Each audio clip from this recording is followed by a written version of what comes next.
Jadi kekuasaan itu bukan membuat kalian semena-mena. Oke. Kekuasaan itu adalah amanah rakyat. Nah, itu aja. Jadi berpikirlah dan berpihak pada rakyat dan kepemimpinan yang lain ini menjadi pesan. Semoga ini menjadi pesan untuk masa depan kita. Oke. Assalamualaikum warahmatullahi wabarakatuh. Warahmatullahi wabarakatuh. Alhamdulillah di momen puasa kali ini kan puasa jadi saya pakai bajunya agak religi sedikit. Kita mendatangkan tamu istimewa yang dulu juga sempat kita undang tapi nggak pernah mau datang. Nah ini kali ini alhamdulillah ini berkah Ramadan beliau mau datang. Nah, beliau adalah salah satu orang yang sering bersuara lah ya di Kaltim, orang mengkritisi sejumlah kebijakan publik yang biasa sering disuarakan oleh Pokja 30. Siapa lagi kalau bukan Buyung Merajo. Oh, iya. Nggak pakai tepuk tangan ya? Nggak pakai ya? Tapi kalau abang mau tepuk tangan boleh. Oke. Tepuk tangan boleh. Makasih. Assalamualaikum. Waalaikumsalam. Bang Buyung sehat? Alhamdulillah sehat juga kan Bang. Alhamdulillah. Ini puasa kan sehat? Puasa kan? Insya Allah gitu kan. Kalau nggak ada godaan tadi kan. Ini kan sebentar lagi maghrib. Nanti kita buka bersama Bang. Boleh. Bang Buyung. Saya sebelumnya mau nanya nih. Pokja 30. Kenapa sih Pokja ini kan kelompok kerja? 30-nya itu apa? Ya, ini kan kalau saya pernah baca ya. Kau pernah baca? Enggak. Memang ada dokumen ya kalau ada dokumennya. Pokja 30 itu kan sebetulnya lucu-lucuan gitu. 30-nya itu lucu-lucuan karena yang pertama itu kebetulan 30 Desember. Oke. Yang kedua ini yang ngumpulnya pas 30 orang.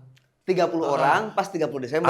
Pas 30 orang 30 Desember dan kebetulan waktu itu salah satu abang itu ngomong, ya ini membedakan kita dengan kelompok kerja yang ada di Pemda atau pemerintah. Pada Pokja ibu anak gitu kan. Gitu. Jadi ini Pokja 30. Salah satunya mungkin pendiriannya juga udah satir terhadap pendirian dinas nih kan. Yang didirikan oleh pemerintah. 30 orang gitu. Itu mahasiswa ya 99. Itu masih mahasiswa ceritanya? Abang-abang yang mahasiswa. Saya sudah mahasiswa juga 98 sudah mahasiswa, cuma ini saya kan angkatan keberapa. Oh, di pas pendiriannya masih mahasiswa. Tapi mahasiswa. Bang Buyung gabung tahun berapa? Saya gabung itu 27 akhir. 2007 akhir. Tapi ada afiliasi nasional nggak sih?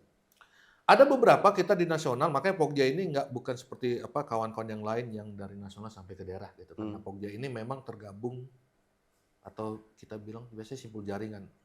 Pertama itu Forum Indonesia untuk Transparansi Anggaran (FITRA). Itu salah satu dari 13 IJAR dan salah satunya yang kedua ini Publish What You Pay. Oke. Publish What You Pay Indonesia itu ada 33 sipul jaringan, salah satunya Pokja 30. Oke, jadi berjaring ya? Ya, belum lagi dengan jaringan yang kawan-kawan yang lain misalnya seperti gerakan anti korupsi, HAM gitu. Oke. Ini kan saya dengar nih, Bang, dulu teman-teman Pokja 30 sebetulnya perannya baik ya. Karena kan saya lihat jarang yang punya peran kayak Pokja 30. Menganalisis soal politik anggaran atau penganggaran di pemerintah kan. Nah, ini kan sebetulnya jarang loh. Termasuk mungkin NGO pun ya. Jarang yang terkait dengan masuk ke wilayah itu. Nah, Pokja 30 adalah salah satunya yang masuk di wilayah itu. Gitu. Nah, apa sih Bang yang Abang temui nih? Terutama ini dikaitkan dengan kaitannya saat ini 1 tahun kepemimpinan Rudi Seno terkait dengan politik anggaran mereka satu. Yang kedua, kan Abang kemarin membuat catatan nih. Nah, catatan-catatannya apa aja sih poin penting kaitannya dengan yang garis besar yang terkait dengan kebijakan ataupun politik anggaran dari Rudi Seno. Ya memang jauh ya langsung ya. Iya. Kalau nggak dijawab kita buka aja Bang. Oke. Nanti kalau saya pegang-pegang hidung kan macam-macam pula nanti. Ya sebagai duta marwah Kalimantan Timur, penjaga marwah. Ya gini. Bener. Pertama gini, yang Pokja itu kan melihat gini soal kita bicara sedikit ya. Oke. Pokja itu secara genetisnya itu anti korupsi ya. gerakan anti korupsi, tapi semakin ke sini mengambil yang lebih spesifik. Itu soal anggaran. Oke. Nah, karena apa? Kita bilang anggaran dan kebijakan ini saling berkaitan. Anggaran Anggaran pasti bersumber dari kebijakan yang Kebijakan, dibuat, dan benar. kebijakan pun dibuat tuh juga harus ada Ada anggaran. Nah, anggaran. ini saling berhubungan. Nah, kalau melihat melihat 1 tahun gubernur terpilih gitu ya, Pak hasil Rudi. dari pilkada ini Rudi Seno gitu. Kalau melihat dari 1 tahun yang ini, yang kita ingin lihat itu soal perencanaannya. Perencanaannya, oke. Perencanaan. Nah, perencanaan ini kan sebetulnya sejak tahun 2025 itu kan perencanaan anggaran itu dari rejim sebelumnya. Dari zamannya Pak Isran, oke. Rezim Pak Isran. Bukan. Apa tuh? Apa? PJS ya? PJS apa PLT? Oh, PLT. PLT. Akmal Malik, Akmal Malik. Itu Oke. artinya masih pada proses PJS. Nah, yang kedua, oke, kita bisa mengapresiasi soal tadi janji-janji politiknya. Benar gitu kan. Cuma tidak ada yang baru. Tidak ada yang baru, oke. Iya dong. Misalnya tadi beasiswa dari gratis pol beasiswa. Oke. Ini kan kewajiban pemerintah sudah. Dan tahun-tahun sebelumnya sudah ada. Sudah ada. Ada undang-undangnya. Ada istilah mandatory spending kan gitu. Iya, 20%. Yang kedua, soal kesehatan. Memang kewajiban. Oke. Soal pendidikan tadi, soal beasiswa pendidikan, oke gitu. Dan soal infrastruktur itu sudah memang diamanatkan oleh undang-undang. Itu tadi tidak ada hal yang baru kampanye itu. Nah, kenapa saya bilang ini kita akui secara fair juga gitu. Kenapa pasangan ini mencoba mengakselerasi. Oke. Itu diberikan ke masyarakat Kalimantan Timur dalam bentuk beasiswa gitu. Oke. Nah, dalam gratis pol itu. Sangat bagus programnya. Jadi siapapun mau kuliah dari sekolah, kan janjinya kan dari pendidikan dasar sampai S3 gitu kan. Nah, awalnya gitu gitu ya. Awalnya gitu. Cuma ada satu gitu. Hal yang harus dipikirkan pasangan ini, kalau dalam bentuk pendidikan dalam beasiswa itu bukan gratis namanya. Dalam bentuk uang. Saya bilang apa? Ya, ini insentif. Karena diberikan uang segar kan gitu, insentif gitu. Iya. Nah, kenapa enggak tadi? Oke, selain uang yang diberikan tadi, masyarakat yang gratis, gurunya diperhatikan, gitu kan? Infrastrukturnya penunjang pendidikan perhatikan. Baikin dong. Baikin gitu. ya. Ini yang menguncinya juga. Bagaimana soal daerah-daerah terisolasi yang tidak ada jalan listrik? Nah itu ditembus. Oke, misal gini. Kita akan buat pendidikan, kita kasih 1.000 laptop misalnya dari program. Oke, laptop. Persoalan listriknya di mana? Bang, tapi ingat ya Kalimantan Timur tuh ini silahkan aja dibuka di beberapa media ada tulisan juga yang 100% untuk teraliri listrik itu kan hanya ada 2, Penajam Pasir Utara dan Samarinda. Di sisi lain kita kelebihan energi listriknya. Nah itu, tapi masih banyak daerah yang belum teraliri listrik. Nah, dalam 1 tahun ini soal perencanaan yang paling penting itu sebetulnya dalam perencanaan ini bagaimana pemerintah Provinsi Kalimantan Timur yang sekarang ini melakukan evaluasi terhadap beasiswa sebelumnya. Tapi bukan ini mengkritik beasiswa oleh rejim sebelumnya ya. Gitu. Artinya Kaltim Cemerlang, Kaltim Tuntas tuh apa sih kemanfaatannya? Bagaimana diterima? Itu berapa sudah anggarannya? Bukan menambah yang baru. Gitu.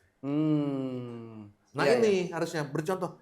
Ya 2 beasiswa sebelumnya dari gratis pol ini kan tidak pernah dilakukan monitoring dan evaluasinya. Nah, apa indikatornya mereka berhasil? Berapa anggaran sudah terserap? Harusnya dievaluasi dulu, baru dijalankan yang baru. Iya dong. Biar supaya rejim yang sekarang ini tidak mengulangi kesalahan yang sama. Sama ya. Benar. Nah ini yang saya ingatkan. Di beasiswa Kaltim Cemerlang yang dibawa oleh pasangan Rudi Seno sebagai gubernur, yang ada di TP2G, mau disensor silahkan gitu. Enggak, kalau mau ini silahkan nggak apa-apa. Tapi saya terbuka, itu adalah orang yang pernah bermasalah di beasiswa Kaltim Cemerlang. Sebentar. Ulangi. Yang dibawa oleh Rudi. Yang dibawa ini maksudnya orang? Iya, Rudi Seno yang ada di TP2G. TP2G itu tim Yang ngurusi itulah. Ngurus beasiswa lah, Ngurus beasiswa, soal gratis pol lah gitu Oke, kan. ya. Itu orang pernah bermasalah di beasiswa Kaltim Cemerlang. Cemerlang. Cemerlang apa kapan tuntas? Cemerlang dong. Oke. Tuntas kan ini, zamannya Cemerlang kan Awang Faruk Awang ya, Faruk. almarhum kan gitu kan. Oh, orang itu bermasalah. Orang bermasalah, dipakai lagi dipakai lagi. Oke. Kita nggak sebut namanya, tapi Mau sebut namanya atau jangan nggak usah gitu. Ngurusnya udah kacau aja. Jadi apa gitu? Jadi apa? Artinya dengan segala hiruk pikuknya beasiswa gratis pol gitu. Oke. Itu tadi, lihat tuh siapa yang ngurus. Saya bilang kalau ada yang wajar, kenapa? Timnya gini. Oke, benar. Nah itu yang kita bilang. Nah dalam hal ini itu harus ya tadi berkacalah gitu. Itu salah satu poin ya, harus evaluasi. Oke. Poin evaluasi. Oke, poin berikutnya Bang, ada nggak selain gratis pol? Ya gratis pol ini kan bukan hanya sekedar beasiswa ya, gitu kan. Nah ini juga masyarakat kita harus juga seimbang. Saya bukan juru bicaranya gubernur, gitu kan. Atau jadi mau jadi juru bicaranya, Bang? Atau tadi saya bisa jadi duta penjaga marwah Kalimantan Timur. Gitu. Karena Abang menjaga marwah ya. Ya. Jadi jadi gratis pol itu bukan hanya sekedar soal beasiswa. Oke. Ada kesehatan, infrastruktur, apalagi itu. Banyak ya. Gitu. Oh, jadi programnya itu gratis pol, tapi bukan hanya beasiswa. Oke. Nah, itu. Yang kedua, yang selanjutnya, saya banyak sekali nih, 12 gitu, kayak pemilu aja. Jadi gini, ada juga Ternyata soal, Abang ngamati juga ya janji kampanyenya. iya dong, kita Iya, catat oke, itu, oke, soalnya harus ditagih itu. Oke, lanjut. Yang selanjutnya itu kan soal tadi, para marbot yang diumrohkan. Dulu ada di programnya ya? Ada dong. Oke. Ada dong. Ditagih memang. Ditagih aja, Bang. Maksudnya gini. Saya pernah ditanya kawan-kawan media, gimana dengan umroh? Saya bilang nggak ada masalah. Tapi sudah berangkat ya itu, Bang? Udah berangkat? Iya. Oke. Masalahnya, setelah umroh mereka buat laporan apa? Karena yang dipakai ini uang publik, bukan uang umat. Harusnya ada laporannya. Harus laporan dong, uang publik dong, dianggarkan. Ya, apa yang dilaporkan kan umroh, Bang? Nggak peduli. Mereka dalam waktu umroh itu berangkat dari Indonesia sampai ke tanah suci balik lagi mereka buat itu. Paling nggak Pertanggungjawaban. Oke. Pertanggungjawaban. Saya telah menggunakan dana sekian untuk umroh ini loh. Ada nggak? Dan publik. Makanya saya bilang tadi, ini dana publik. Sebentar. Bukan dana umat. Bentar, saya mau tanya dulu nih, Bang. Tanya ini, Bang. Karena nggak tahu nih. Boleh nggak dana APBD atau publik itu, Bang, dipakai untuk umroh tadi? Misalnya ya para marbot, tapi dalam bentuk program itu boleh nggak? Bisa aja. Bisa. Asal? Coba tolak ukurnya gini. Yang sering kita kecele gitu kan dalam program pemerintah bilang gitu, apa indikatornya? Sebagai pengingkatan iman dan takwa. Gimana kita bisa mengejar iman dan takwa itu? Iya. Bisa rajinkah orang tuh beribadah? Lancarkah misal dia buat sedekah? Apa indikatornya? Iya. Iya saya bilang tadi, loh itu kan nggak ada laporan, ini kan urusan kami, urusan rohani. Benar. Tapi yang kalian pakai itu uang publik, bukan uang umat. Kenapa ada program itu ya? Kita tanya itu. Lah ini namanya program politik ya terserah ya untuk menarik tadi siapa pemilihnya gitu kan. Oke, saya mau nanya itu ya. Nggak masalah gitu. Tapi setidaknya gitu tadi kan ada pelaporan gitu. Apa yang mereka lakukan? Nggak, akhirnya gini Bang. Masih di sini dulu ya. Masih di sini, belum meloncat ke yang lain. Boleh. Soal kenapa ada Rudi Pak Gubernur dan Wagub itu memprogramkan tiba-tiba marbot umroh. Dan direvisi juga habis itu tempat ibadah yang lain dengan wisata rohani. Iya, apa misalnya urgensi dalam pengertian untuk pelayanan publik lah. Ini kan kita nggak ngomong soal agama ya, agama memang penting ya. Artinya umroh itu kan sesuatu yang penting. Tapi kan apa urgensi dalam pelayanan publik ini itu dijadikan program atau hanya elektabilitas mungkin ketika mau pemilu? Nah itu elektabilitas jelasnya kan bagaimana kantong suara karena mayoritas kita ini muslim gitu ya dan habis itu orang berebut jadi marbot gitu karena diiming-imingi oleh umroh gitu. Nah ini yang harusnya kita jaga tadi gitu. Jaga tadi. Oke, misalnya tadi apa dampaknya? Apa yang bisa diukur? Alasan tadi sebagai meningkatkan iman dan takwa. Indikatornya di mana? Beriman gak jangan-jangan? Iya. Betul. Nah persoalan bukan di sana beriman atau tidak. Pencurian berkurang nggak? Korup Oke. berkurang nggak? Hah, Hmm. pendidikan kita berkurang nggak? Harusnya yang berefek pada Iya dong, sosial, iya dong, iya bukan dong, berefek pada iya pribadi dong, ya? iya, iya. Kalau saya jadi beriman karena umroh, ya itu saya sendiri Oh, kan? kalau saya gampang aja, misalnya untuk meningkatkan iman dan takwa, jawaban saya jelas, apa? Saya akan buka travel untuk menarik orang-orang yang untuk umroh tadi. Iya dong, Iya, iya, bisnis iya. kan? Iya, benar, benar, benar, Nah benar, itu benar. yang perlunya kehati-hatian ini. Oke. Cuman lihat juga kali teman bisnisnya siapa dulu nih gitu. Ya kawan-kawan di carilah gitu. Oke. Harus kipas dulu. Oke, oke. Iya, iya, iya, iya. Oke, Heeh. itu berarti poin-poinnya bahwa Hmm. gratis pol itu banyak Ya, dan bukan hanya beasiswa. bukan hanya beasiswa dan itu juga banyak yang perlu dievaluasi. Nah, oke. Ini kita kembali yang ke beasiswa, Bang. Boleh? Menurut Abang, pola beasiswa yang tahun ini, Hmm. yang rejimnya Pak Rudi Seno, ini Hmm. dengan yang sebelumnya, apa poin plus dan kelebihannya? Ya, sebagai kepala daerah terus saja plusnya itu bagaimana dia mengakselerasi bahwa itu urusan beasiswa itu urusan nasional gitu ya. Pemerintah pusat. Oke. Oke, tapi dia ambil untuk keleluasan itu untuk mengakselerasinya, untuk memberikan beasiswa itu. Walaupun salah satu ya gini.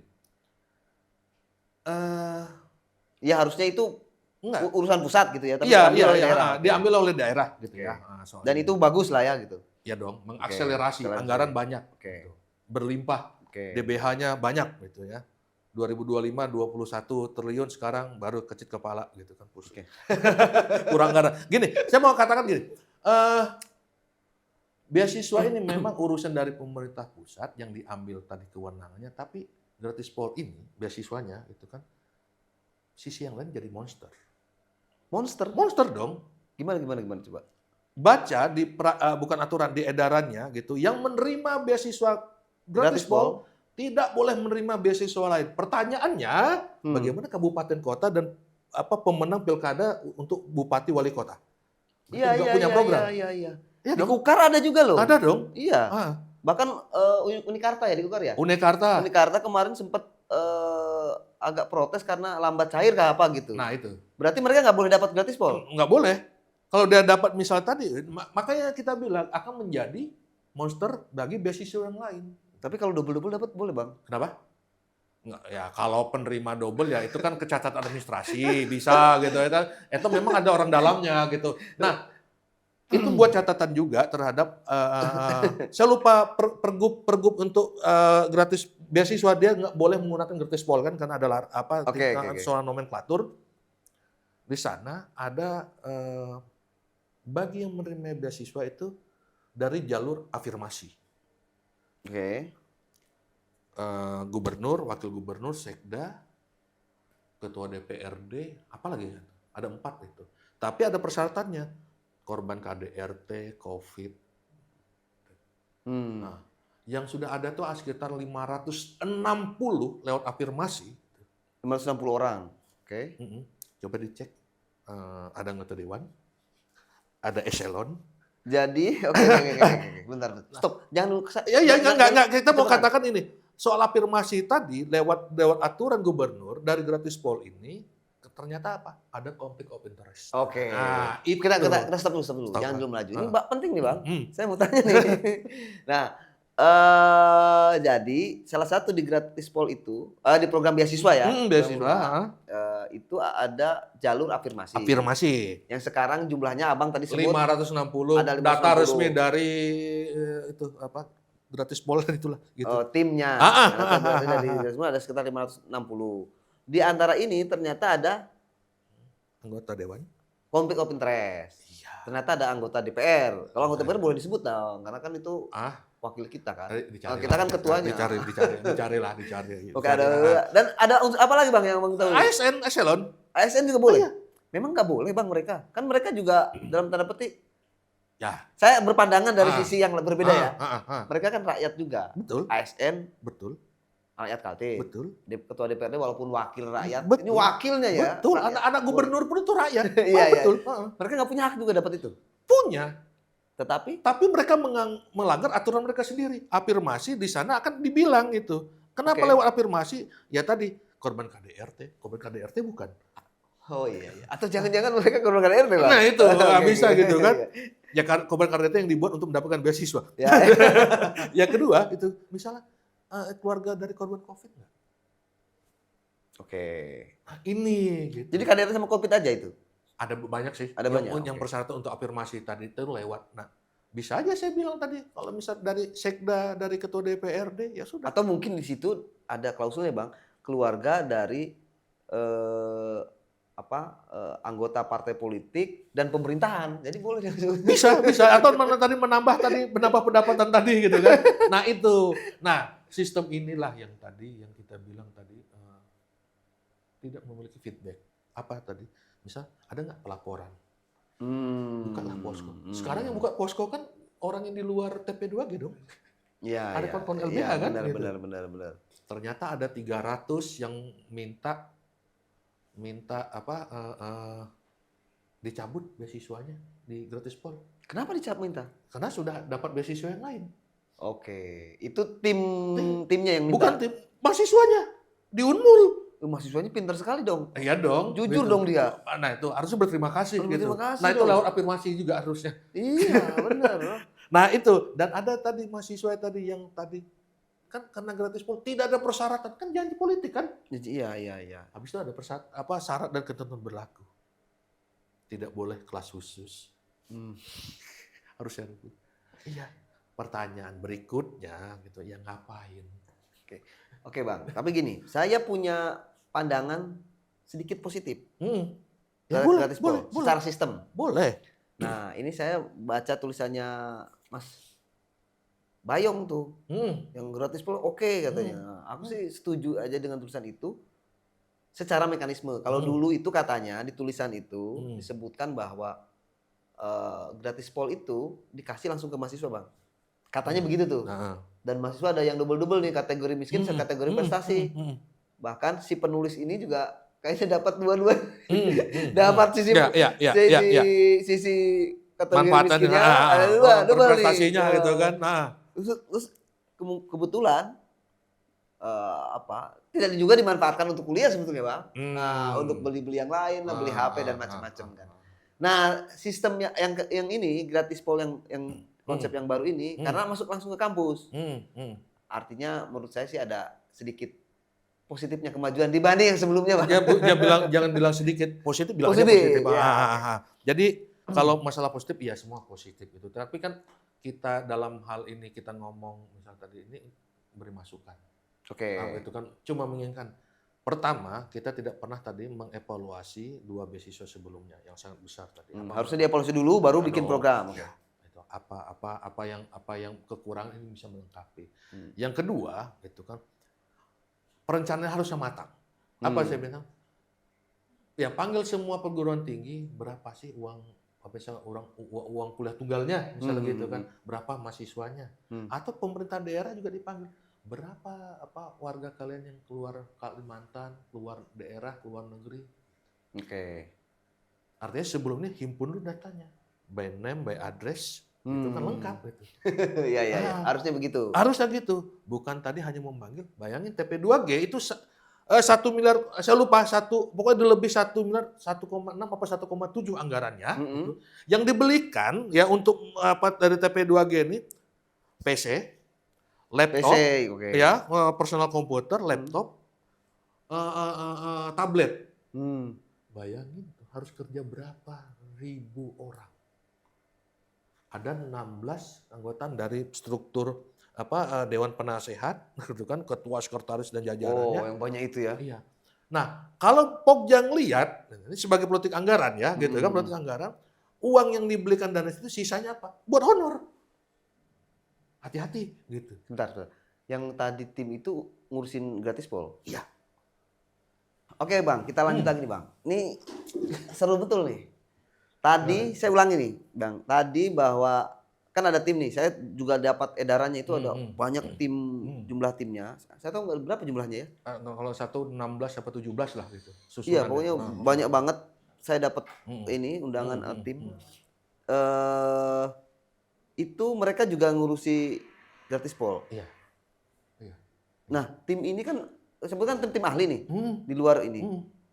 Ini sebetulnya apa sih yang dikerjakan selain ini? Nah itu, makanya karena saya lihat banyak banget. Ya gitu. Cantolannya lewat pergub berapa itu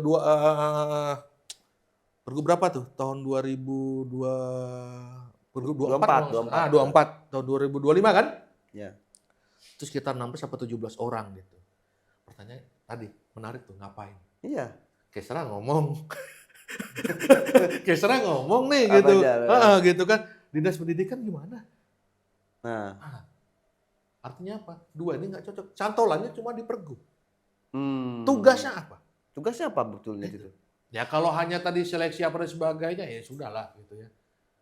Kalau seleksi maksudnya seleksi apa? Ya tadi menyeleksi, melihat, memverifikasi apapun itu. Kalau cuma seleksi itu tim ad hoc aja dibentuk, Bang. Harusnya. Cuma kan di sana kan ini kan janji politik.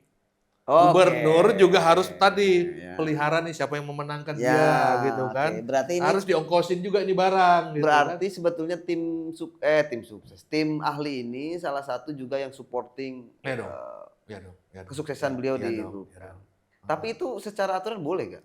Ya itu Kan kan kenapa? keluar pergub kan? Nah, Mungkin mungkin sebagai payung hukumnya kan di pergub. Tapi secara umum ada payung hukumnya di luar pergub nggak itu? iya kalau dilihat anunya belum. Memang mereka jari cantolannya untuk ini menjadi bisa mengakses dana publik atau lewat APBD. Iya, kan itu harusnya digaji di situ toh. Iya, Insentif cantolannya lewat siapa? Lewat tadi pergub tadi. pergub itu. Walaupun di pergub itu honor itu akan ditentukan dengan aturan selanjutnya. Selanjutnya, oke. Ada nggak? Ya, saya nggak tahu. Nah itu belum muncul dong. Belum muncul. Berapa honornya? Abang nggak pernah riset, belum ada. Ini saya pengen highlight tadi, mencoba menghubungkan aturan-aturan ini tadi soal tadi keterbukaan informasi dan transparansi.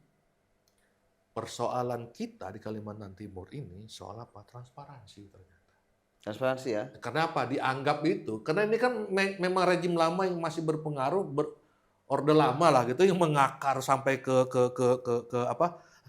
kakinya mereka gitu dari pola pikirnya. Bilang gini, soal transparansi ini bukan kami berarti telanjang. Ini bukan telanjang kita bilang. Transparansi ini kewajiban diperintah undang-undang. Undang-undang di mana? Undang-undang 14 tahun 2008. Iya. Kewajiban kalian yang bersumber dari APBN, APBD, sumbangan pihak ketiga baik sepenuhnya atau sebagian, itu wajib dipublikasikan. Iya, benar sih. Yang dipublikasikan itu malah kerja-kerja siapa? Kerja-kerja kepala daerah. Gitu. Ikut rakor sini, rakor situ. Nah, itu gunanya namanya Diskominfo. Itu namanya bagian humas. Diskominfo punya. Kenapa? Untuk menginformasikan tadi anggaran tersebut bisa menggunakan apa saja medianya. Oke. Diskominfo berapa nih anggarannya, bandwidth-nya? Besar dong. Kenapa nggak diupload? Perintah undang-undang. Iya, padahal harusnya transparansinya di situ. Iya dong. Nah itu berarti biar publik apa tuh? Ya publik Kalimantan Timur itu yang saya ingin katakan tadi.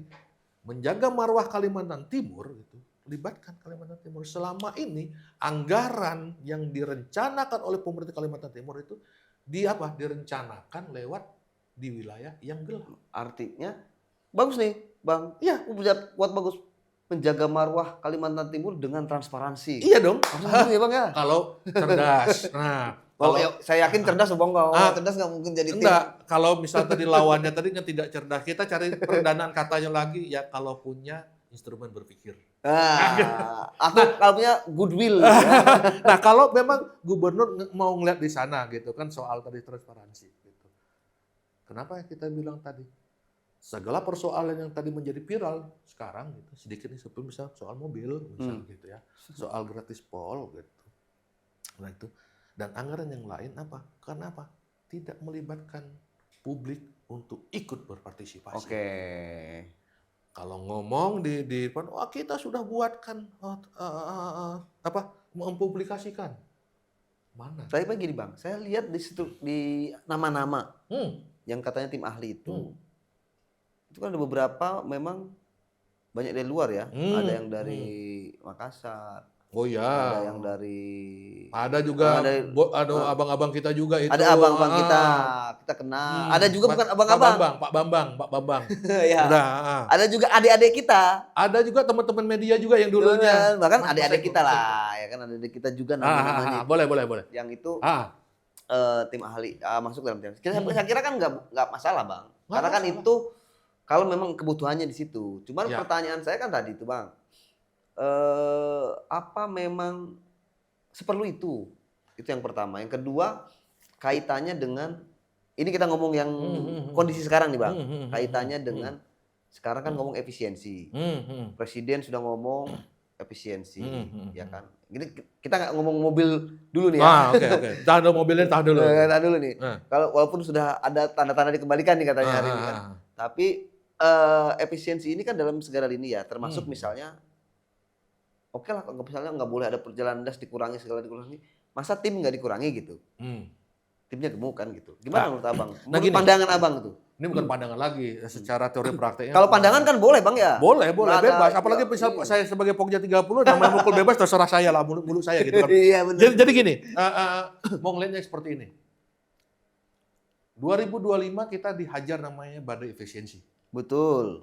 Nah, 2026 kita dihajar lagi pemotongan transfer keuangan daerah lewat DBH. TKD ya. TKD-nya. TKD DBH. TKD DBH-nya itu.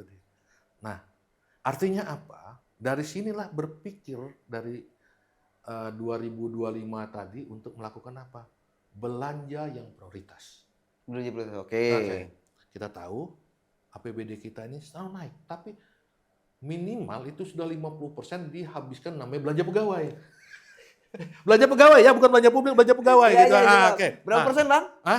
Itu minimal 50%, minimal. bisa sampai 60%. Kayaknya lebih sih bang. Bisa. Nah kayak tadi minimal itu, artinya kalau minimal tuh mepet terus tuh uangnya. Saya kasih gini bang, berbandingkan PPU bang. PPU itu yang saya baca nih, ada beritanya nih, saya baca berita nih bang, bukan hoax nih. 900 miliar PPU untuk belanja pegawai. APBD-nya 1,5, di atas 50 kan? Iya. 60 itu kan? Iya. Nah itu. Itu tetap pengajar ya. Nah, kalau Kaltim gimana? Ya Kaltim kan sudah habis anggarannya di sana belanja pegawai. Nah, yang kedua menghadapi tadi soal transfer keuangan di daerah TKD DBH tadi pemotongannya tadi, tapi bagi yang lain pemerintah tidak menyiapkan mitigasinya. Oke, apa yang dimaksud harus disiapkan? Harusnya gini, belanja yang prioritas. Belanja publik dong harusnya dikuatin, gitu kan. Hentikan tuh perjalanan dinas. Oke. Bukan hentikan, kurangin lah. Gitu. Kurangin. Ya betul. Tetap ada. Gitu. Ya, tapi juga yang penting yang gitu penting. Ya. Sudah lah jalan-jalan ke luar negeri itu berhentilah gitu. Satu yang ngaji, yang datang rombongannya gitu kan, yang menang siapa gitu. Iya. Nah itu jaga-jaga juga gitu. Jangan pengennya jalan-jalan. Benar. Hentikan itu yang studi tiru, dulu studi banding, sekarang jadi studi tiru. Studi tiru, kan beda bang, bukan studi banding, beda nih. Studi tiru, yang masalah itu kita di Kalimantan Timur, masalahmu lubang tambang nggak mungkin kamu ngurusin mall. Ya. Nah di luar. Nah yang ketiga, kurangin tuh biaya makan minum di rapat. Benar. Nah efisiensi. Stoplah belanja tadi kendaraan dinas. Mobil dinas. Iya. Efisiensi. Oke. Oke, semua program akan tapi berjalan. Mungkin mobil itu masuknya ke program prioritas bang, jadi nggak masuk efisiensi kalau Iya, prioritas. kalau prioritas persoalan gini, spek, apalagi itu, spek, apalagi selain spek nih kan dalam-dalamannya jero-jeronya tuh. Iya. Persoalannya bukan di situ, berapa harganya? Oke, baik, kita bahas soal yang lagi rame nih bang. Saya itu terkait, dan ini masih kaitannya dengan yang tadi nih, efisiensi. Ya, bahwa kemarin kan rame terkait dengan pembelian mobil Gubernur Kaltim seharga 8,5 M. Itu kalau kabarnya sih ada 2 ya, teman. Saya kira yang lagi ramainya yang 8,5. 8,5 ini kan tadi Bang Bayu cerita bahwa yang diramaikan kan soalnya 8,5-nya kan, bukan kendaraannya. Sebetulnya kan begini bang, kalau misalnya kendaraan operasional, saya kira kan pemerintah daerah punya kendaraan operasional ya wajar-wajar ya. Tapi kan gitu. Ada tapinya nih Bang. Nah, tapinya ini saya mau tanya ke pandangan ke Abang nih. Kenapa sih begitu ada isu pengadaan soal mobil 8,5 M ini, Bang Buyung salah satu yang statement juga nih di awal-awal, ya kan? Terus juga akhirnya netizen rame, kok memberatkan sekali, kenapa? Terkait dengan pembelian mobil operasional. Kan sudah dijelaskan tuh sama Sekda, sama Ketua DPR, sama yang lain bahwa itu secara aturan boleh saja sebetulnya. Boleh, nggak ada yang salah. Nggak ada yang salah. Nggak ada yang salah. Kenapa? Misalnya kok teman-teman, dalam hal ini Bang Buyung juga nih ya, waktu itu berstatement ada di media, di Sway juga termasuk terbit bahwa Bang Buyung cerita itu keberatan dengan kebijakan itu dalam masa saat ini. Apa pandangannya apa? Kenapa? Ya pertama gini, soal mobil ini siapapun spek, ada harga, ada kualitas, ya benar gitu ya. Oke. Tapi persoalan itu kan harganya ini gitu. Di tengah efisiensi yang mereka katakan ini pengadaan sejak tahun 2025 gitu ya. Ya, 2025. Artinya 2025 itu kan sudah ada efisiensi. Betul. Kenapa sampai hatinya sampai menggunakan uang tersebut tadi untuk beli mobil. Nah itu yang saya bilang tadi, bukan tadi ya, yang saya bilang di beberapa waktu yang lalu soal ini logika yang terbalik. Gitu. Jalan rusak, beli mobil. Gitu. Yang masalah itu kan jalannya. Gitu. Yang selanjutnya soal jalan ini kan selalu kita berkutat polemiknya ini soal kewenangan. Kewenangan pusat, provinsi, kabupaten, kota. Gitu. Nah kalau sudah ini kan apa? Pertama ini jadi alasan untuk saling mendorong kewajiban. Oh ya ini bukan urusan kita. Ya kalau tadi alasannya gubernur untuk mengadakan atau membeli mobil seharga segitu 8,5 untuk jalan, tapi lihat juga dong status jalannya. Gitu. Tapi kalau aku nih Bang, mobil Range Rover ya, autobiografi apa sih ininya speknya itu kalau dan 8,5 Bang, kalau masuk sampai ke Mahulu nih Bang, sayang kita Bang. Nah itu ini kan kasih mobil yang double cabin. Ya itu yang saya bilang ini kan asas manfaat ya, asas manfaat apa sih urgennya gitu. Memang kalau dikatakan tadi, oke, ada statement dari Ketua DPRD, ada statement Sekda gitu, statement gubernur, oke gitu, ternyata nggak sinkron. Ya. Apa yang nggak sinkronnya itu? Bohong ya. Iya. Apa? Ya jadi gini. Ini kan saya ditanya kawan-kawan media dari 3 yang kasih statement ini yang mana bohong? Saya bilang 3-tiganya bohong. Oke. Yang dibohongin itu ada 3,8 juta jiwa masyarakat Kalimantan Timur. Apa? Kalau yang dibohongin itu apa? Ya, dibohongin persisnya. Kemanfaatan, ya asas manfaat, urgensi apapun bahasanya gitu, dibilang ini mendukung kinerja dan sebagainya, sampai bilang menjaga marwah, masa tadi tamu yang biasa-biasa saja. Pertama, itu kan tidak setiap hari digunakan. Tidak setiap hari digunakan, tidak juga setiap hari bawa tamu. Selanjutnya, ini uang publik, pajak publik. Bayar pajak mobilnya ya, pajak kendaraan itu kan dari uang publik. Emang BBM-nya siapa yang bayarin? Padahal boros juga pasti. Iya dong. Hybrid itu Bang, irit. Betul gitu. Memang dia nyolok listrik siapa yang bayarin? Iya dong gitu. Artinya apa? Beli mahal, biaya perawatan yang mahal gitu, yang dibebankan kepada publik. Nah ini keberpihakan. Itu yang saya bilang. Pertama logika yang terbalik, yang persoalan itu adalah jalan, baikin jalannya. Bukan beli mobil. Beli mobil, bukan beli mobil, jalannya diperbaikin gitu. Artinya kan Bang Buyung ini sebetulnya tidak mempermasalahkan persoalan bahwa Pemprov punya operasional nggak masalah. Nggak masalah. Angkanya ya. Angka. Setelah efisiensi beli yang mahal. Nah, ini lanjutkannya gitu kan saya mau bilang ini soal bantuan keuangan dari provinsi ke daerah. Nah, bayangin makan mulu yang mau dibaikin jalannya gitu kan. Dari provinsi dapatnya cuma 5 miliar. Lebih banyak mobilnya. Nah itu aja jomplang. Itu 5 miliar bener? 5 miliar. Coba buka deh, kawan-kawan sudah buka itu. Bantuan keuangan dari provinsi ke kabupaten kota. Nah kan karena tadi dampak dari pemotongan anggaran yang lewat DBH tadi gitu kan, berefek lah. Nah itu yang kita bilang. Alasannya tadi Sekda ngomong, ya ini kan mendukung kerjaan apa dan sebagainya. Ya, ternyata Sekda juga belum pernah jalan ke sana gitu. Ke hulu. Ya tadi ngapain juga misal gubernur tadi off road gitu masih pakai baju dinas dan dikawal. Banyak anggaran. Berapa anggarannya? Nah kalau dia menggunakan jalan situ, apa manfaat publik, apa laporannya? Saya beli 8,5 miliar mobil gitu kan. Asas manfaat. Oh ya, saya sudah membuka jalur isolasi ini. Sekian panjangnya. Gitu. Saya sudah bangun. Mending BenQ-nya mending itu dimasukin ke BenQ-nya Maka mulu. malah tambah jadi jalannya. Makanya statement saya waktu itu di media, saya bilang balikin uangnya. Balikin uangnya, saya bilang uang rakyat. Ini uang rakyat, asas manfaatnya. Nah, itu yang menjadi keberatan kita gitu di tengah badai efisiensi di mana setiap OPD, dan pemotongan anggaran-anggaran untuk belanja publik gitu. Tapi sampai hatinya dia malah beli gitu. Ingat, tahun 2026 ada pengadaan lagi untuk kepala daerah itu mobil yang 4x4. Apa itu 4x4 ya itu? 16 bukan nanti sempat dibalas gitu kan? Bukan itu. 4 WD gitu kan dengan anggaran 2,9. Ingat tuh, pengadaan tahun 2026. Iya. Maksudnya apa gitu? Udah 8,5 diadakan lagi. 2,9 itu. Ini alasannya untuk apa? Ini ada akumulasi penyusutan barang 5-7 tahun.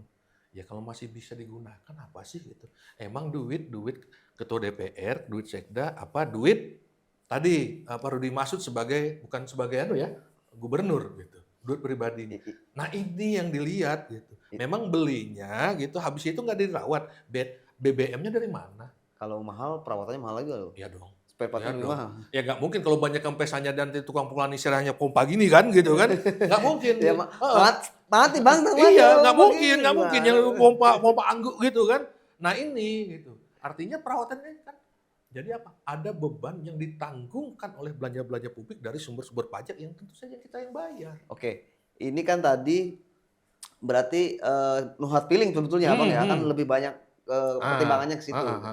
Nah ini kan tadi informasinya bahwa hari ini nih ketika kita podcast hari ini itu kan Kominfo juga preskon dan dari semalam sudah ada informasi terkait berita bahwa Pak Gubernur mengembalikan mobil dinas yang 8,5 itu ke penyedianya.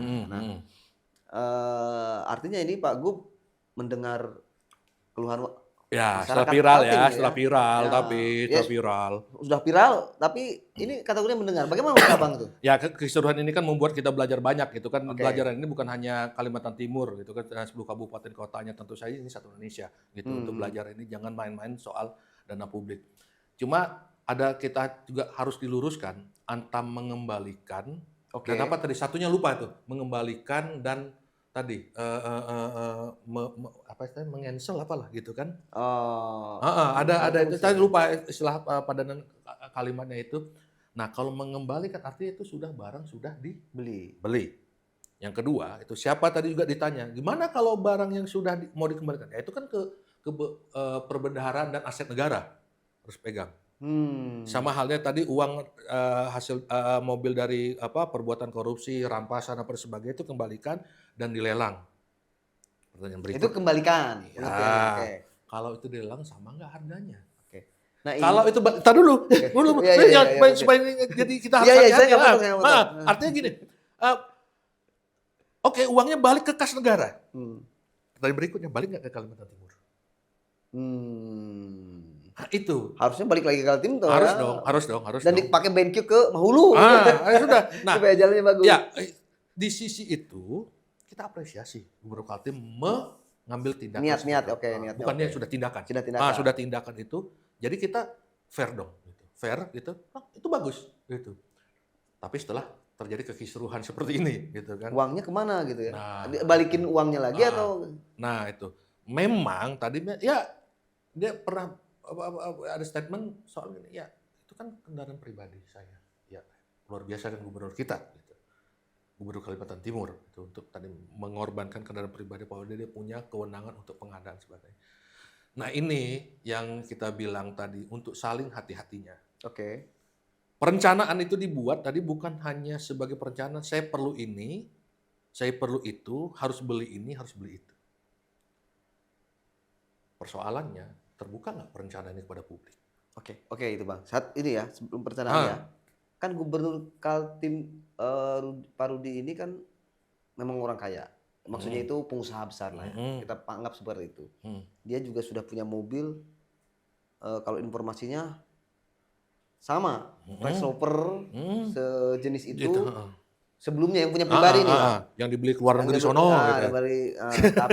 Tapi ketika dia menjabat menjadi gubernur ya, masa misalnya aku menjadi gubernur belinya jadinya misalnya sekelas Innova atau yang kelas naik itu gimana Bang? Mungkin bagi dia, wah aku malah kelas dong. Itu disebut marwah mungkin. Nah ini soal marwah itu menarik tadi itu kepleset itu soal marwah tadi yang membuat keributan ini gitu.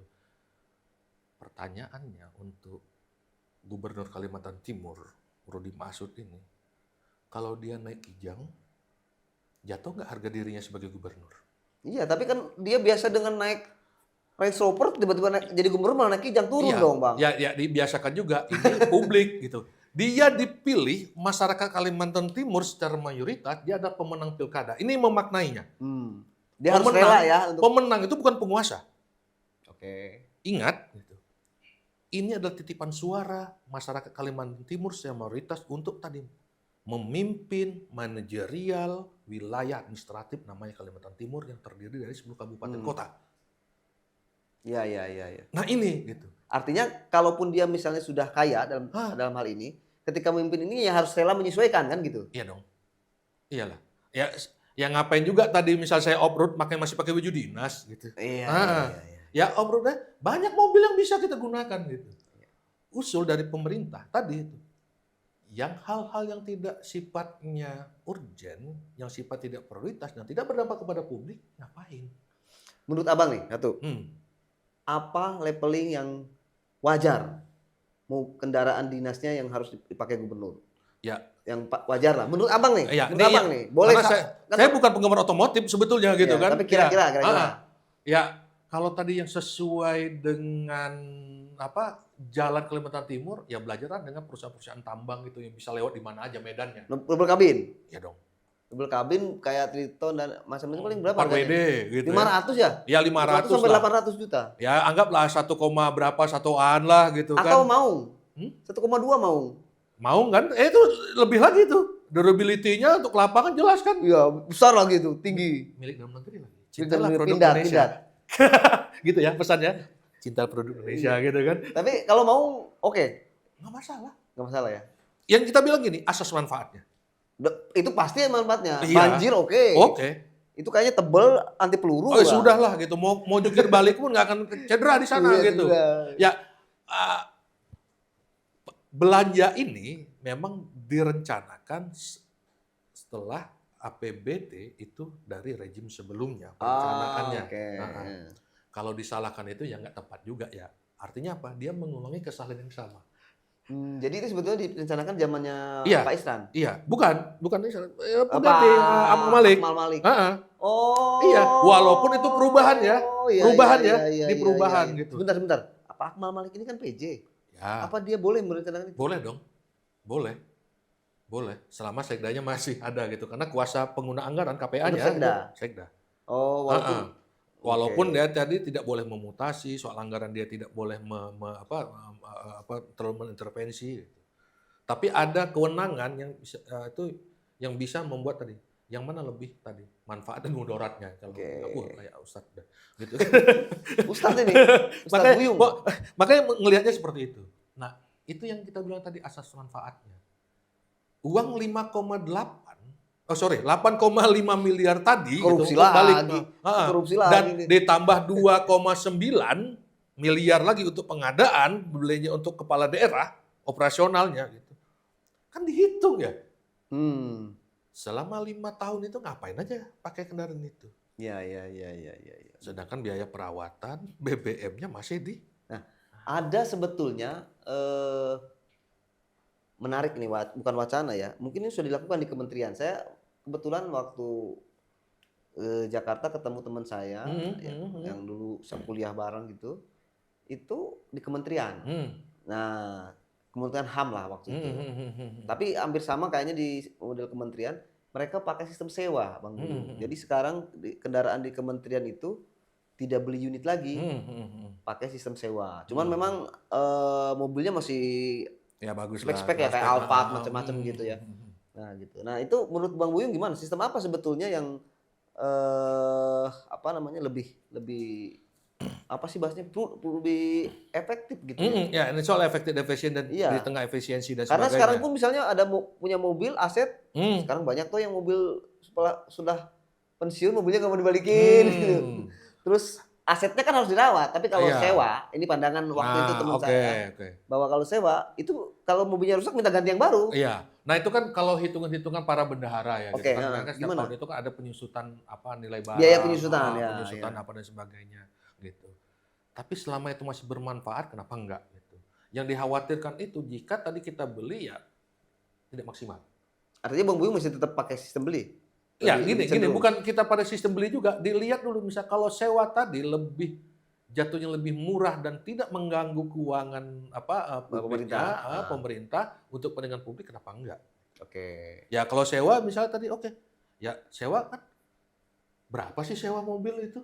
Ya, misalnya setahun gitu. Setahun. Dan dia bisa nggak ada biaya perawatan. Iya. Yang nanggung biaya perawatan adalah yang disewa. Vendor sewanya. Dan kalau misalnya rusak misalnya, aku minta ganti yang baru dikasih. Gitu. Coba kita lihat juga kan tali temali ini sampai pengadaan 8,5 miliar ini, ya kita lihat juga apa hubungannya. Maksudnya? Siapa pengadaannya? Oke. Itu atau ada namanya begini. Saya kemarin lihat ada pengadaannya adalah CP apa ya, lupa. Tapi ada di berita kita itu. Ya cek juga CP-nya gitu kan. Ya. CP itu apa afiliasinya gitu. Nah, pertanyaan saya sebetulnya bukan itu. Apakah CP itu bisa menerima pengadaan sebesar itu? Kenapa nggak PT? Ya kan dia punya spek dan ini kan untuk pengelolaan kan mereka untuk pengadaan barang dan jasa jelas kan punya grid tertentu. Punya grid kan? Tapi CP boleh berarti ya? Pertanyaannya itu siapa yang mengeloloskan itu? Karena saya lihat CP dan maksud saya bukan yang terpopuler lah. Misalnya kayak CP Astra gitu, oke lah ya kan gitu. Tapi namanya saya kuasa pengguna anggaran KPA gitu kan, saya bisa aja menunjuk itu dan itu ya kalau untuk proses lelang bisa aja kan. Benar. Saya nunjuk itu, tolong menangkan sini si A si B gitu. Kita belum lihat afiliasinya CP ini. Siapa yang punya? Apa hubungannya dengan misalnya parpol tertentu, partai politik gitu kan? Apa punya tali temali di keluarganya gubernur? Lihat. Itu perlu lihat ya. Perlu dicek gitu. Nah itu artinya apa? BPK dan inspektorat bisa ngeliat ini. Berani nggak di publik? Dicek juga gitu. Nah kekisruhan ini sebetulnya tadi, makanya saya bilang dari awal, saya minta balikin nih uang rakyat. Ini kan sudah dibalikin. Tapi uangnya belum.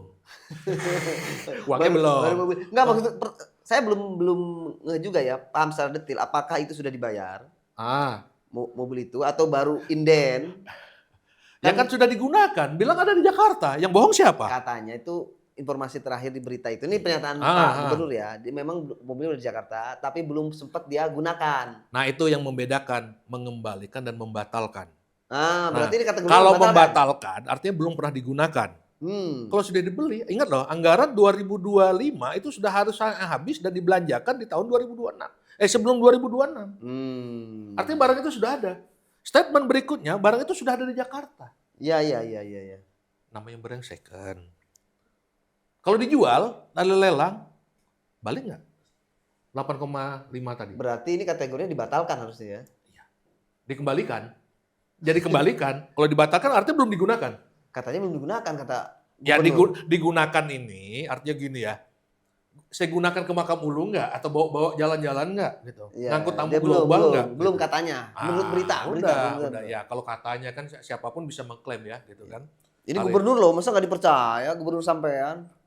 Namanya gubernur saya percaya sebagai manusia, tapi sebagai politik belum tentu. Oh, Gitu. Ini kan jawaban yang statement, bagus, jawaban yang makanya bagus, makanya jawaban tadi yang bagus. hubungannya antara Sekda, Ketua DPRD dan gubernur ini tiga ini kan saling nggak kompak aja gitu. Ya kalau mau bohong tuh ingat-ingat juga lah. Pertanyaannya kenapa nggak kompak? Kan ketua BPR sama gubernur hubungannya baik aja gitu. Ya, tapi ingat ya, saat ini kita bukan bicarakan Rudi Masud secara personal, membicarakan siapa Hasanuddin Masud secara personal. Yang kita bicarakan salah satunya Abu Sri Sekda ya, gitu. Sri siapa namanya? Ya, Sri Wahyuni. Nah, Sri Wahyuni sebagai Sri. Sekda ya, gitu kan. Tapi tiga ini adalah jabatan publik. Oke, benar. Nah, tiga-tiga ini mempunyai kuasa untuk penggunaan anggaran gitu. Dan dua orang ini antara gubernur dan ketua DPR ini kan bersaudara. Ya, kalau ada persoalan-persoalan publik yang nggak bisa saja selesai di atas meja makan. Ya dong, gitu. Urusan-urusan publik ya, gitu kan. Nah, ya tugasnya gubernur itu bagaimana tadi soal-soal administratif ya. Karena dia sebagai tadi pemenang pemilu. DPRD jelas ya, fungsi regulasi, budgeting, dan kontrol. Ya. Nah, statementnya ketua DPRD malah mendukung. Ya karena habis itu kan dia juga ada pengalokasian anggaran mobil baru. Ya itu tadi. Jangan-jangan nih saudara. Nah di situ masuk konflik of interest-nya gitu. Nah konflik kepentingannya. Jadi ternyata kenapa oke semua? Jadi ini dapat yang di wilayah sini juga. Ya kalau Karangpaci dan. Jadi ini sebetulnya apa bang? Ini dalam demokrasi sah bang. Kenapa? Sharing power. Sharing. Ya bisa. Sharing power. Oke apapun itu ya bisa saja namanya di politik ya. Iya. Gitu kan. Tapi nah fungsi sebagai DPRD ini kan bukan kita nggak untuk bilang saling oposisi ya gitu kan. Ya tapi sering yang terjadi sekarang posisi-posisi ini kalau sudah pada kepentingannya sudah teratasi. Oke, kita akan ketok setuju di APBD misalnya kalau di DPRD ya selamatkan pokir kami. Kalau misal di Gajah Mada di eksekutifnya itu gubernur ya setujuin dulu penganggaran gitu. Nah ini gitu. Yeah. Nah ini kan soal persoalan publik, masalah publik tadi karena kita bisa bersaudara. Saya misal ketua DPRD, abang sebagai gubernur, ya udahlah kita ngobrol di warung aja yuk. Nah ini tidak diberitahukan kepada publik. Iya. Nah kenapa? Itu tadi kalau sifatnya tertutup, tidak diinformasikan dan itu pada kewenangan pemerintah karena tadi yang bersumber dari APBD dan sumbangan pihak ketiga itu wajib diinformasikan. Dan selama ini nggak ada itu belum. Karena apa? Partisipasi. Nah ini yang membedakannya piramidanya terbalik. Semakin kecil bagi pemerintah itu informasi itu, ya itu makin bagus. Nah publik akan beda. Semakin luas, semakin lebar. Semakin oke. Publik, misal saya sendiri sebagai bagian dari publik Kalimantan Timur yang bayar pajak, gitu ya, yang punya KTP, gitu, yang bisa saja mendapat beasiswa menjadi duta penjaga marwah ini, gitu kan? Abang ngajuin gratis Polda? Saya nggak kuliah. Jadi gini. Atau nanti jalur afirmasi bang, pasti dapat itu bang. Oh, tapi iya, abang lewat Buhari Yusuf ya? Iya. tapi abang syaratnya nggak usah banyak ngomong lagi gitu. Dan itu bukan Pokja. Bukan Pokja 30. Oh iya, Pokja. Abang nggak apa-apa kan? Bukan Pokja 30. Nah, itu tadi tertutupnya membahas persoalan-persoalan publik, apalagi itu anggaran di ruang-ruang gelap, itu mengindikasikan sesuatu akan menjadi korup. Oke. Itu Pokja ya, bilang gitu. Korup. Ruang gelap, karena ada ruang gelap itu. Ruang gelap itu. Misalnya tadi, semua perencanaan tadi yang membahas soal anggaran dilakukan di apa? Di luar daerah. Kan sempat itu.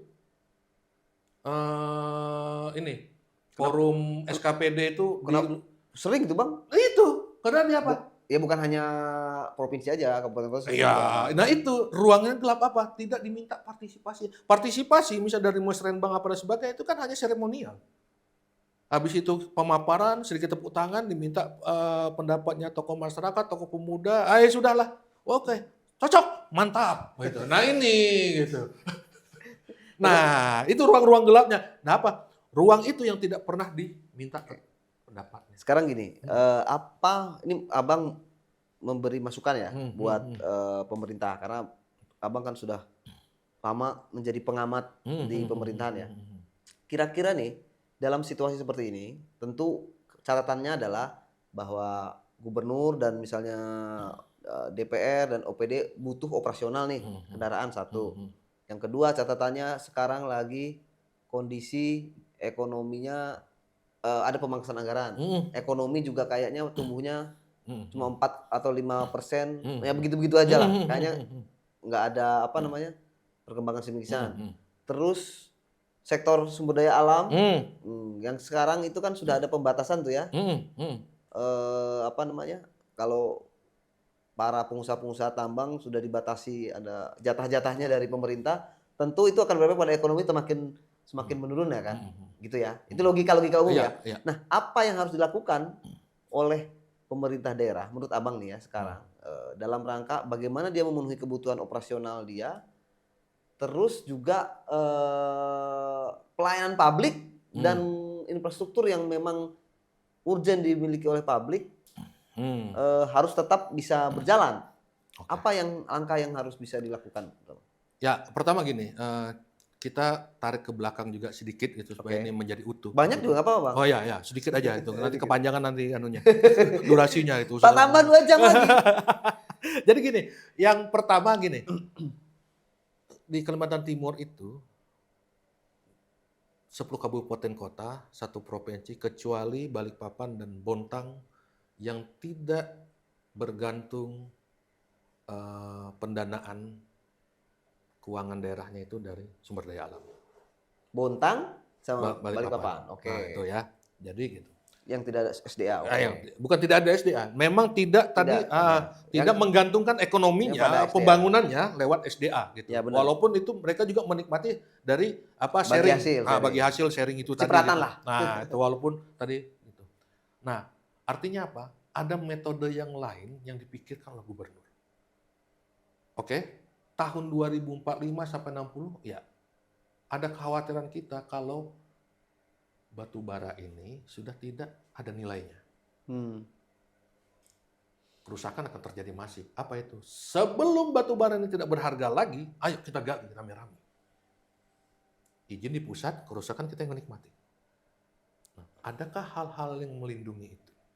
Ini pusat malah membatasi itu, nggak boleh. Oh enggak, bukan itu juga. Oke. Di segi yang lain, pemerintah bilang di atas kertas akan mengurangi pemakaiannya.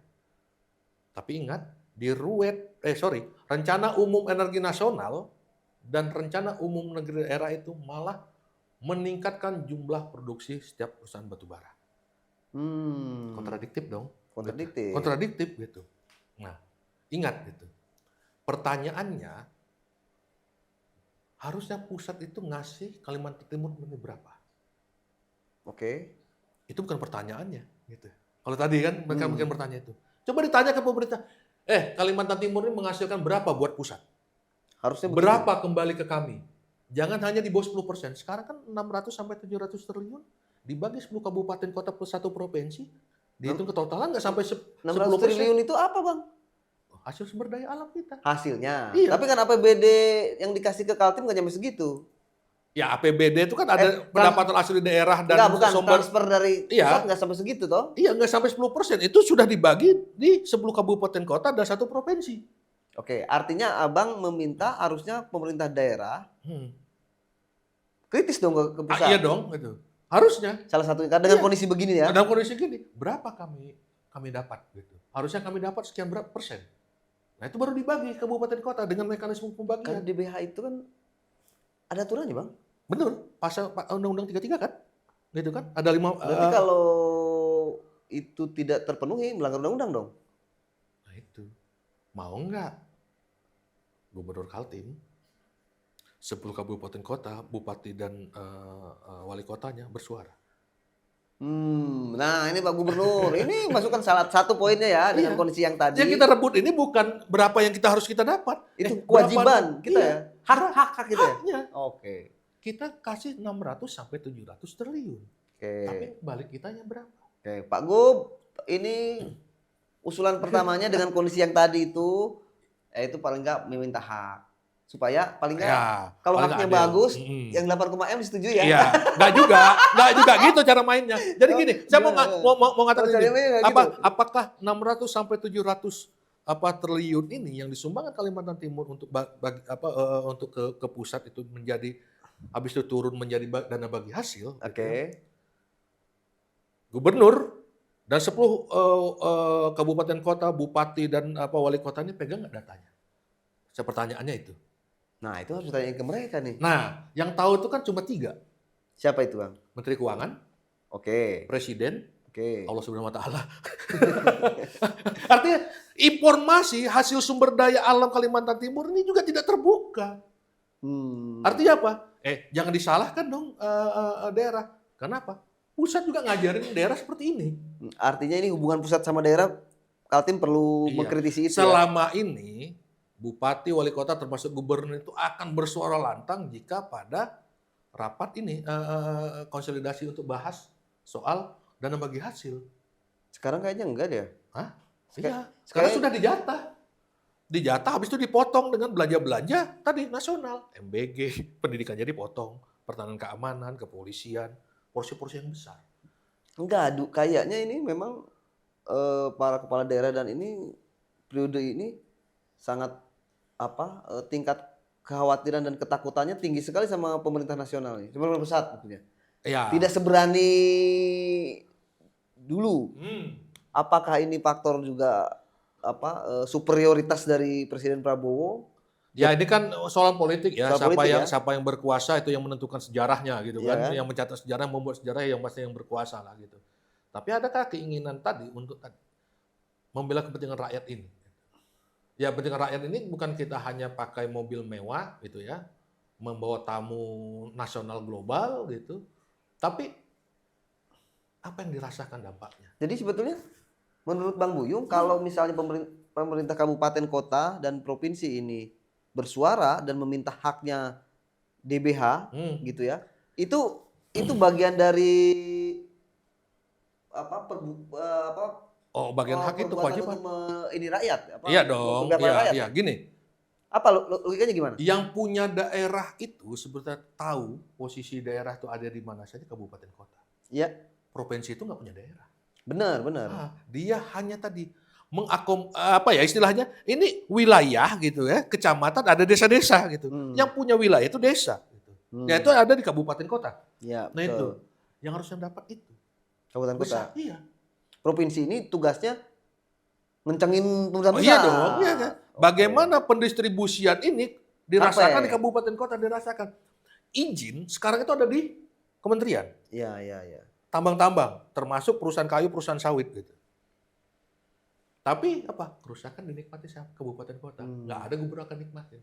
Oke, artinya memang Pak Gubernur sekarang mending lebih banyak fokus. Iya dong. Bagaimana keuangan hubungan pusat dan daerah. Iya. Oke. Paling enggak AKPD-nya nih kan hubungan keuangan pusat daerah nih. Oh gitu. Itu tadi baru satu, Bang. Ada lagi nggak masukannya?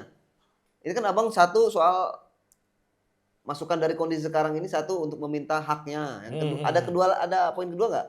Ada. Ya sering-seringlah melihat Kalimantan Timur bukan dengan cara melihat secara helikopter. Ini seringlah jalan-jalan. Rasakan bagaimana Kalimantan. Memang Pak Gub sering pakai helikopter? Enggak, memandangnya. Oh, oke. Memandangnya itu bukan bukan dari atas. Dari atas, bukan pakai gitu. Lihatlah itu. Gubernur baru sehari 2 lewat jalan yang rusak. Bagaimana? Orang mau tiap hari ya? Tiap hari, dan itu bertahun-tahun. Seumur hidupnya? Iya, bertahun-tahun. Nah ini yang membedakan antara pembangunan kita misalnya sedikit. Saya dengan kawan-kawan yang di nasional itu akan membedakan namanya jarak tempuh dan waktu tempuh. Kalau kawan-kawan misalnya di luar Kalimantan, misalnya di Jawa, mereka akan bilang ini jarak tempuh. Sekian kilometer. Kami bilang ini sekian jam. Waktu tempuh. 100 kilo di sana lewat tol dengan 30 menit sampai. Kita jalan. Selama kita bilang tembus itu dianggap itu baik semua jalan itu. Padahal itu berhari-hari kita bisa berhari-hari. Nah itu yang membedakan. Artinya apa? Pada posisi ini betapa tidak adilnya antara daerah dan nasional itu. Uang ini banyak beredar ke nasional, Jakarta gitu. Sedangkan ini hanya penghasil. Apa bedanya kalau Kalimantan, terus Kalimantan Timur yang kaya dengan sumber dayanya hanya sebagai perahan. Ini saya bilang apa? Posisi penjajahan baru, penghisapan baru yang dilakukan oleh siapa? Bangsa sendiri. Wih, ngerinya ya penjajahan Harus ngeri baru dong. oleh bangsa sendiri. Berarti Iya. dijajah oleh Ya penghisap itu ya Penghisap. tadi melayani tadi para pengusaha multinasional. Oke. Emas, batu bara, tadi minyak. Tapi apa? Kita aja ngantri kok BBM. Iya. Dua, yang ketiga ada?